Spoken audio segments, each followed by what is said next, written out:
Hello everyone, एक बार फिर से बहुत बहुत स्वागत है आप सभी का आपके अपने YouTube channel the hope Uttarakhand में। तो देखिए, कल हम लोगों ने हिंदी साहित्य से पढ़ा था और उसका हम परिचय पढ़ रहे हैं, जिसमें कि हमने उसका सबसे पहला भाग आदिकाल कंप्लीट कर लिया था। आज उसी से आगे हम पढ़ने जा रहे हैं और आज उसका दूसरा भाग देखते हैं, जिसका नाम है भक्तिकाल।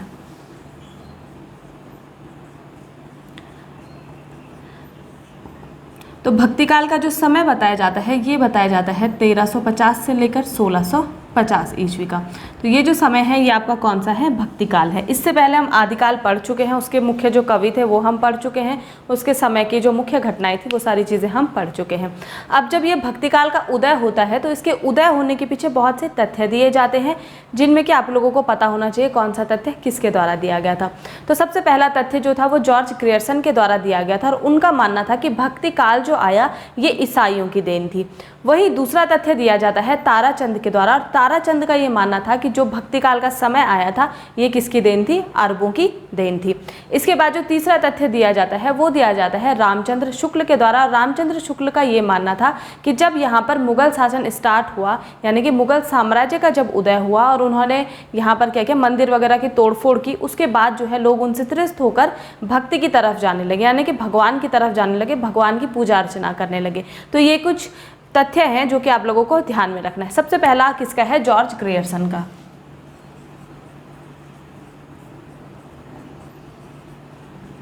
तो जॉर्ज ग्रियर्सन का मानना है कि किसकी देन है भक्तिकाल? ईसाइयों की, ईसाइयों की देन है। वहीं अगर आप ताराचंद का देखेंगे तो ताराचंद का ये मानना है कि भक्तिकाल जो है ये अरबों की देन है। और अगर आप रामचंद्र शुक्ल के अनुसार देखेंगे तो किसकी देन है? ये मुगलों की देन है, रामचंद्र शुक्ल के द्वारा। तो ये कुछ तथ्य थे जो आप लोगों को ध्यान में रखने हैं, ठीक है। इसके अलावा अब आती हैं भक्तिकाल की जो काव्य धाराएं हैं, यानी कि इसकी काव्य धाराओं को दो भागों में बांटा गया है। एक है इसकी सगुण भक्ति काव्य धारा और दूसरा है निर्गुण भक्ति काव्य धारा। तो अब आपको इसके दो डिवाइड करना है, इसको दो पार्ट्स में।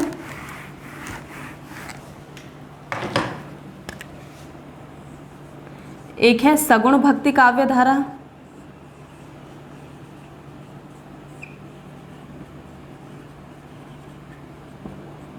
और दूसरा निर्गुण भक्ति काव्य धारा।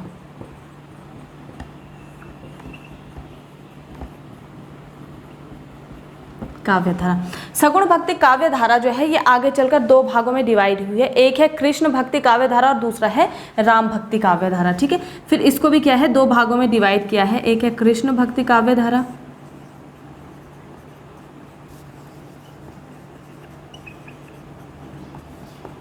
और दूसरा है राम भक्ति काव्य धारा।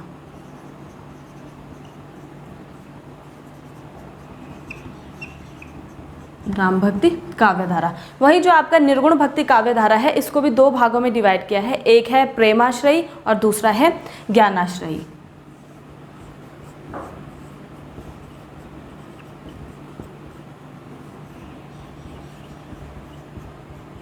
ज्ञानाश्रयी। अब इसमें अगर आप देखेंगे जो आपका कृष्ण भक्ति काव्य धारा है, इसके अंदर मुख्यतः कौन सा कवि आता है? उसका नाम है सूरदास, ठीक है। तो इसके अंदर अगर आपसे पूछा जाएगा कौन सा कवि आता है, बाकी आगे मैं आपको और भी बताऊंगी, लेकिन अभी सिर्फ समझने के लिए इसके अंदर आपका सूरदास आता है। जो राम भक्ति काव्य धारा है, इसके अंदर आपका आता है तुलसीदास, यानी कि जो आपका रामचरितमानस है वो किसके द्वारा लिखी गई है? तुलसीदास के अंदर, तो वो इसमें रखी गई है, ठीक है। यही अगर आप प्रेमाश्रयी की बात करेंगे तो प्रेमाश्रयी में जो कवि आता है उसका नाम है कबीरदास। और ज्ञानाश्रयी में आता है मलिक मोहम्मद जायसी। तो सीधा सीधा आपसे क्वेश्चन पूछ लेगा कि निम्नलिखित में से कौन सा सगुण काव्य धारा का कवि है, आपको ऑप्शंस दे देगा, या फिर कौन सा निर्गुण काव्य धारा का कवि है, वहां पर आपको ऑप्शंस देखने हैं। तो ये चीज़ आपको ध्यान रखनी है। जो आपका भक्ति काल है इसको दो भागों में डिवाइड किया था। एक था सगुण भक्ति काव्य धारा, दूसरा था निर्गुण भक्ति काव्य धारा। फिर जो आपकी सगुण भक्ति काव्य धारा है ये भी आगे चलकर दो भागों में बट गई।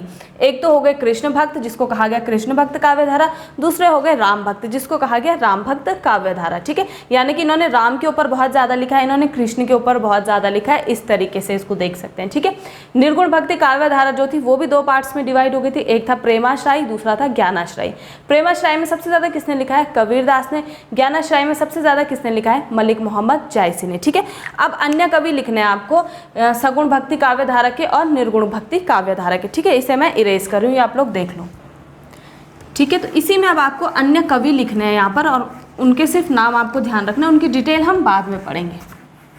ठीक है, तो जैसा मैंने आपको सगुण भक्ति काव्य धारा में बताया था, इसमें कौन कौन से थे? सूरदास था, सूरदास, तुलसीदास, कुंभन दास, परमानंद दास,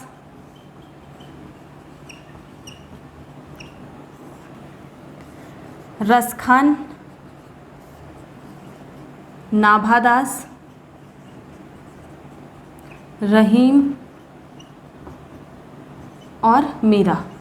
ये आपके किसके कवि हो गए? ये आपके सगुण भक्ति काव्य धारा के कवि हो गए, इनके आपको नाम पता होने चाहिए। ठीक है, इसके अलावा अगर निर्गुण भक्ति काव्य धारा की बात करें तो इसमें है नानक, रैदास, सेना, रैदास, नामदेव, दादू और सदना। ठीक है, ये आपके किसके कवि हो गए? सारे के सारे निर्गुण भक्ति काव्य धारा के कवि हैं। ठीक है, ये चीज़ें ध्यान रखनी है।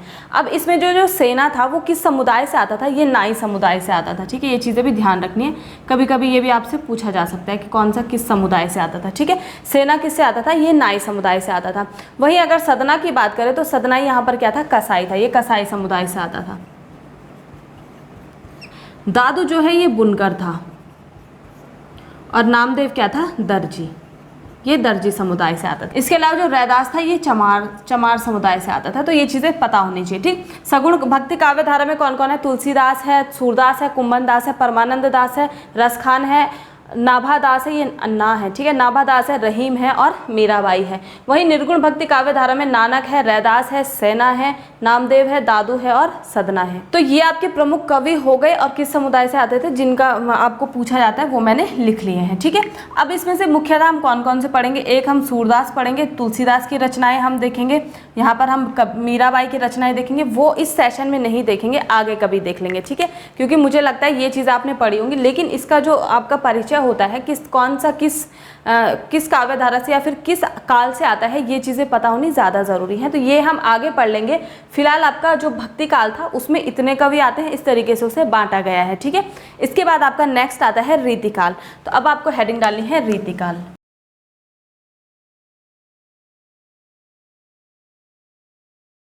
अब आपको हेडिंग डालनी है रीतिकाल।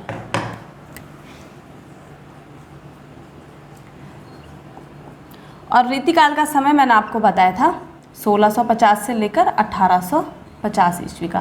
तो ये जो समय है ये किसके अंदर आता है? रीतिकाल के अंदर आता है। ठीक है, अब रीतिकाल जो है इसको भी अलग अलग नाम दिए गए हैं। जैसे रामचंद्र शुक्ल के द्वारा ये क्या है? रीतिकाल है। वहीं अगर आप मिश्र बंधु के द्वारा देखेंगे तो इसको अलंकृत काल भी कहा गया है। तो अगर आपसे पूछेगा कि अलंकृत काल किसके द्वारा कहा गया है रीतिकाल को, तो ये कहा गया है मिश्र बंधुओं के द्वारा,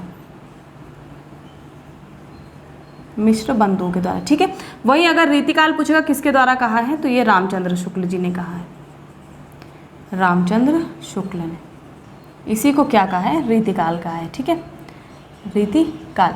तो ये चीज़ें ध्यान रखनी है। ठीक, इसके बाद अब बात आती है कि इसके मुख्य कवि कौन कौन से हैं। तो रीतिकाल के कवि अब आपको हेडिंग डालनी है और सबसे पहला लिखना है केशवदास। इसको मैं इरेज कर रही हूँ। ठीक है, तो सबसे पहला नाम आपको क्या लिखना है यहाँ पर? केशवदास।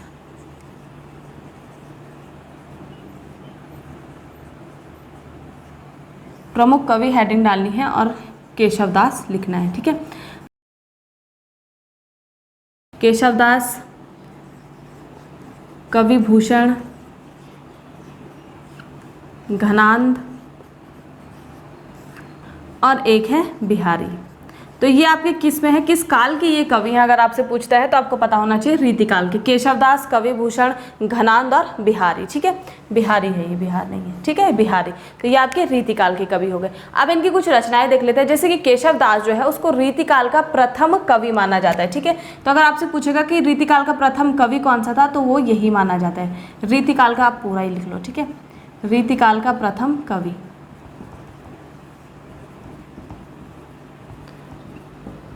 किसको माना जाता है, केशव दास को माना जाता है। ठीक, इसके बाद जो आपके कवि भूषण है इनको वीर रस के लिए काफ़ी प्रसिद्ध थे, यानी कि वीर रस का प्रसिद्ध कवि अगर आपसे पूछा जाएगा तो वो कौन है, कवि भूषण है। वीर रस का प्रसिद्ध कवि किसको कहा गया है, ये कहा गया है कवि भूषण को। इसके अलावा अगर इनकी रचनाओं की बात की जाए तो केशवदास की जो प्रमुख रचनाएं हैं उसमें सबसे पहले आती है रामचंद्रिका, दूसरी आती है जहांगीर जय।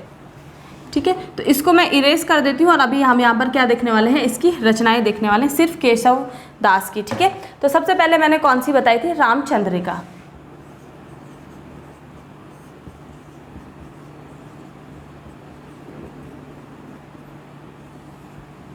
दूसरी कौन सी है, जहांगीर जय चंद्रिका।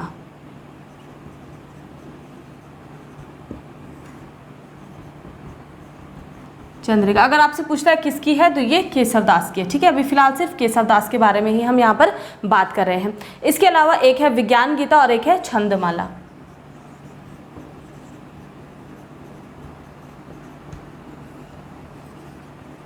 छंदमाला, तो ये सारी की सारी किसकी हैं, ये है आपकी केशवदास की। रामचंद्रिका, जहांगीर जय चंद्रिका, विज्ञान गीता और छंदमाला। ठीक, इसके बाद आपका नेक्स्ट कौन सा आता है, कवि भूषण आता है। तो इसकी दो रचनाएं हैं जिसमें पहले का नाम है शिवराज भूषण,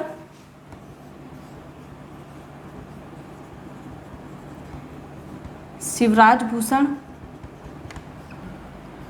और दूसरी है शिवा बावनी। बावली, तो ये किसकी रचनाएं हैं, ये हैं कवि भूषण की रचनाएं। ठीक है, तो इनको अगर आपको नोट करना है आप नोट कर सकते हैं। कवि भूषण की ये दोनों हैं और ये चारों की चारों किसकी हैं, केशव दास की हैं। इसके बाद हम बिहारी की रचनाएं देखेंगे। तो बिहारी की कौन सी प्रमुख रचना आपसे अगर पूछी जाती है तो बिहारी की है सतसई। सतसई, तो अगर आपसे पूछेगा सतसई किसकी, और ये बहुत फेमस भी है, पूछी भी जाती है, तो ये किसकी है, बिहारी की है। ठीक, और अगर घनाद की आपसे पूछी जाती है तो घनाद की है सुरजान सागर। इसको मैं इरेज कर रही हूँ, नोट करना है तो आप कर सकते हो। आप घनानंद की देख लेते हैं। ठीक है, तो घनानंद की कौन कौन सी है, घनानंद है सिर्फ, सुजान सागर, रसकेरी, विल्ली और सुजान संबोधन। संबोधन, ये किसकी रचनाएं हैं, ये है घनाद की। तो ये आपको ध्यान रखनी है। ठीक है, इसके अलावा एक और आती है और उसका नाम है विरह लीला। विरह लीला, तो ये सारी की सारी किसकी है, घनानंद की है। ठीक है, तो ये आपका क्या हो गया, रीतिकाल, जो कि 1650 से लेकर 1850 का समय था। और इस दौरान मुख्य कवि कौन कौन से थे, केशवदास था, कवि भूषण था, घनाद था और एक बिहारी थे। उनकी रचनाएं यहाँ पर लिखी हुई हैं। बिहारी की कौन सी है, सतसई है, जो सबसे ज़्यादा आप लोगों से एग्जाम से पूछी जाती है। ठीक है, केशवदास की कौन कौन सी रचनाएं हैं, इसमें आपका रामचंद्रिका है, जहांगीर जय चंद्रिका है, विज्ञान गीता है और एक छंदमाला है। ठीक है, इसके अलावा कवि भूषण की अगर आपसे पूछी जाती है तो कवि भूषण की दो मुख्य रचनाएं हैं, जिसमें एक का नाम है शिवराज भूषण और दूसरी है शिवा बावनी। ठीक, इसके अलावा घनाद की पूछी जाती है सुजान सागर, रसकेरी, विल्ली, सुजान संबोधन और विरह लीला, ये किसकी है, घनाद की है। और बिहारी की मैं आपको बता चुकी हूँ, सतसई है। ठीक है, इसके बाद का जो समय आता है उसको कहा जाता है आधुनिक काल या फिर गद्य काल, जो कि इसके बाद का समय यानी कि 1850 के बाद का समय है। ठीक है, तो अब उसकी आप लोग हेडिंग डाल लीजिए, आधुनिक काल।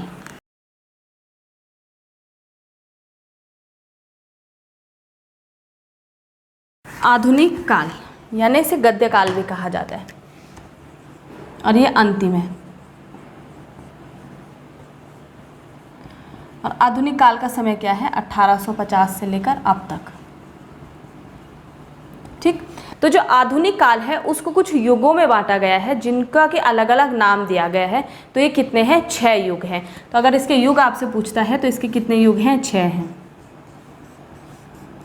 5 और 6। जिसमें सबसे पहला युग आपका किसका आता है, वो है भारतेंदु युग।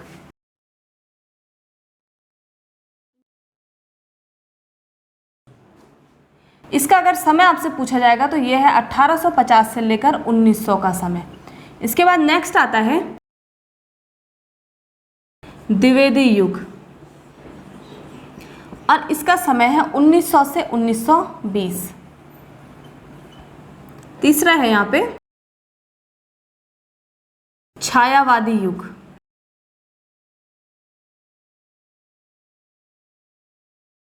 उन्नीस सौ 1920 से 1936 इसका समय है। ठीक है, इसके बाद नेक्स्ट आता है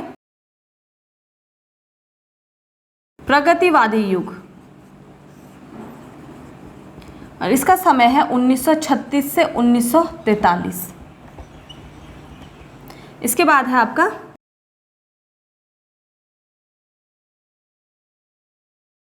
प्रयोगवादी युग, और ये युग का समय क्या माना जाता है 1943 से आगे, और इसके बाद जो समय शुरू होता है उसको कहा जाता है कवितावादी युग। कवितावादी या नई कवितावादी युग, नई कवितावादी युग। ठीक है, तो यहाँ पर आपका जो प्रयोगवादी युग है वो 1943 से शुरू हुआ था, और उसके शुरू होने के बाद बीच बीच से क्या हो गया था आपका नई कवितावादी युग भी शुरू हो गया था। तो इसको आप चाहे तो यहाँ पर भी दिखा सकते हैं, इसके बाद का समय है, इसको आप चाहे तो यहाँ पर भी दिखा सकते हैं। ठीक है, इस तरीके से आपको इसको समझना है। तो आधुनिक काल आपका 1850 से लेकर अब तक का समय है, जिसमें आप पढ़ते हैं भारतेंदु युग, द्विवेदी युग, छायावादी युग, प्रगतिवादी युग, प्रयोगवादी युग और नई कविताओं का युग। अब इसके अंदर हम क्या क्या पढ़ेंगे, इसमें भारतेंदु युग में जो भी इनके प्रमुख कवि हुए होंगे, उनकी रचनाएं होंगी, वो सारी चीजें हम पढ़ेंगे। ठीक है, तो उसको हम नेक्स्ट सेशन में डिस्कस करेंगे, तब तक आप इसे अच्छे से समझ लेना। इसके अंदर क्या क्या आएगा, किस तरीके से आएगा, वो हम आगे पढ़ेंगे। तो अगर आप इसमें अच्छे से सपोर्ट करते हो तो इसको आगे से और अच्छे से आप लोगों के लिए लाया जाएगा। हो सकता है मंडे को आप लोगों की उत्तराखंड की क्लास आएगी, लेकिन एंड में यानी कि ऐसे फ्राइडे सैटरडे में अगर समय बचता है तो इसको हम कंटिन्यू करेंगे। ठीक है, इसके अलावा कोई कंफ्यूजन होता है तो आप कमेंट कर सकते हैं, आप लोगों की क्वेरी सॉल्व मैं कर दूंगी। ठीक है, इसी के साथ आज की वीडियो समाप्त करती हूँ। वीडियो आप लोगों को पसंद आती है तो प्लीज़ लाइक शेयर ज़रूर करें और मुझे कमेंट करके ज़रूर बताएं। मिलते हैं नेक्स्ट वीडियो में, धन्यवाद।